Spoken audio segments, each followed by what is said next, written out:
ఇదేమిటి? నువ్వు నీ అన్నయ్య ఎక్కడున్నాడో చెప్పు.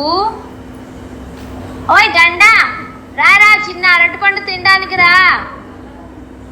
చూరాసుకో రా. ఇటురా. అయ్య బాబోయ్, అతను పరోఫాన్ ఎలా లాగించేస్తున్నాడు. అయ్యో, కానీ అది గుడ్డుకే వెళ్తోంది, అరటిపండు లేదు. ఇటు చూడు, అరటిపండు ఇక్కడే ఉంది. అరే ఇదిగో చూడు. అబ్బా బుజ్జి, అమ్మా నువ్వు నా చెల్లి పాలు కింద పడేసావు. ఇప్పుడు ఆమెకు పాలు చాలా అవసరం. అవును ఫలోవా, పాలు మాత్రమే కావాలి. ఒకటి పాలు కావాలని, ఇంకొకటి అరటిపండు కావాలని. అయ్యో, ఈ కళ్ళెం మొత్తం మురికిగా ఉంది, తినకూడదు.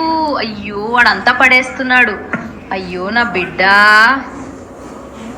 అతను ప్రతి చోట వాసన చూస్తున్నాడు.